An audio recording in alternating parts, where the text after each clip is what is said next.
நண்பர்களுக்கு வணக்கம். இன்னைக்கு ஒரு ஸ்வீட் ரெசிபி தான் பார்க்க போறோம். குலாப் ஜாமுன். இந்த குலாப் ஜாமுன் ரெடிமிக்ஸ் கடையில வாங்காம வீட்லயே அந்த ரெடிமிக்ஸ் எப்படி ப்ரிப்பேர் பண்ணணும்னு பார்த்துட்டு அப்படியே நம்ம குலாப் ஜாமுன் செய்ய போறோம்.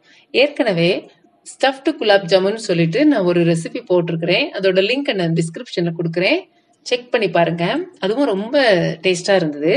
இப்போ இந்த குலாப் ஜாமுன் ரெடிமிக்ஸ் பண்றதுக்கு என்னென்ன பொருட்கள் தேவைன்னு பார்ப்போம். மைதா மாவு 1 cup, milk powder 3/4 cup, sugar powder 1 table spoon, baking powder 1 teaspoon, sugar 1 cup, 1 cup water, 3 ஏலக்காய், கீ.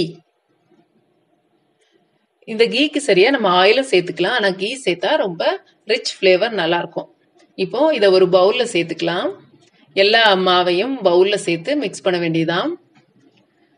மில்க் பவுடர் போட்டாச்சு. இதுல ஒரு சுகர் பவுடர் சேர்க்கிறோம். இந்த சுகர் பவுடர் தான் நம்மளோட குலாப் ஜாமுன் நல்ல கோல்டன் ப்ரௌன் வரதுக்கு ரீசன். பேக்கிங் பவுடர், ஒரு பிஞ்சு சால்ட். இத நல்லா ஸ்பேச்சுலா வச்சு நல்லா ஈவனா மிக்ஸ் பண்ணணும்.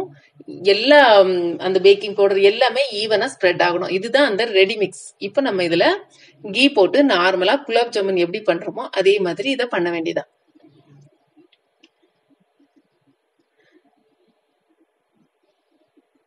இந்த கீயும் போட்டு நல்லா பெசரி விட்டுட்டு நம்ம தண்ணி ஊத்தி சப்பாத்தி மாவு, அதாவது சாஃப்ட் சப்பாத்தி மாவு பதத்துக்கு நம்ம பிசைய வேண்டியதான்.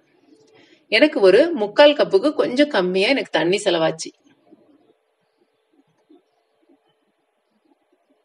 இப்போ டோ ப்ரிப்பேர் பண்ணியாச்சு. இதை ஒரு 15 மினிட்ஸ் அப்படியே நம்ம மூடி வச்சிடலாம்.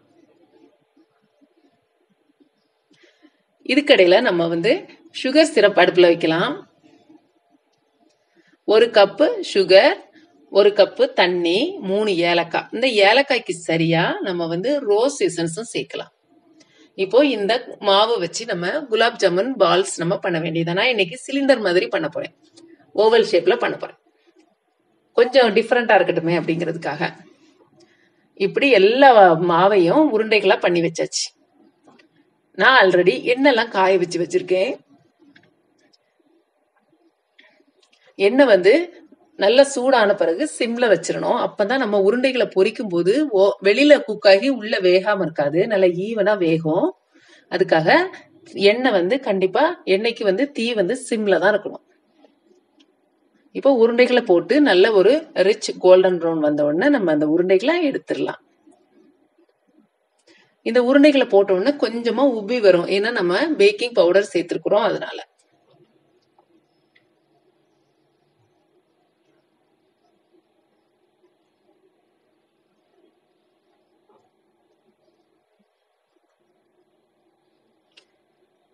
இப்போ சுகர் சிரப் ரெடி ஆயிடுச்சு. உருண்டைகளும் ஓரளவு நல்லா குக் ஆயிடுச்சு. இப்போ இதை எண்ணெயில இருந்து எடுத்து நல்ல டிஷ்யூ பேப்பர் மேல போட்டு இந்த ஆயில் எல்லாம் கொஞ்சம் அப்சர்வ் பண்ணிட்டு அதுக்கு பிறகுதான் நம்ம சுகர் சிரப்ல போடணும்.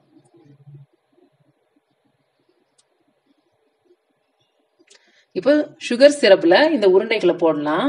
போட்ட பிறகு 1 மணி நேரத்துக்கு பிறகுதான் இதை நம்ம யூஸ் பண்ணணும். 1 மணி நேரத்துக்கு பிறகு கூலாவும் சாப்பிடலாம். அதாவது ஃப்ரிட்ஜ்ல வச்சும் சாப்பிடலாம், நம்ம டைரக்டாவும் சாப்பிடலாம். எப்படி சாப்பிட்டாலும் சூப்பரா இருக்கும். அதே போல இதுல மைதா மாவுக்கு சரியா நம்ம கோதுமை மாவும் சேர்க்கலாம். கோதுமை மாவு சேர்த்தோம்னா இந்த கடையில வாங்குறக்கூடிய அந்த ரெடிமிக்ஸோட டேஸ்ட் வராது. அதனாலதான் மைதா மாவு சேர்த்திருக்கிறேன். சூப்பரா ரெடி ஆயிடுச்சு. சாப்பிடறதுக்கும் அவ்வளவு டேஸ்டா இருந்தது. செய்து பாருங்க. பிடிச்சிருந்தா லைக் பண்ணுங்க, ஷேர் பண்ணுங்க, கமெண்ட் பண்ணுங்க. என்னோட சேனலை ஃபர்ஸ்ட் டைம் பாக்குறவங்க சப்ஸ்கிரைப் பண்ணுங்க. தேங்க்ஸ் ஃபார் வாட்சிங்.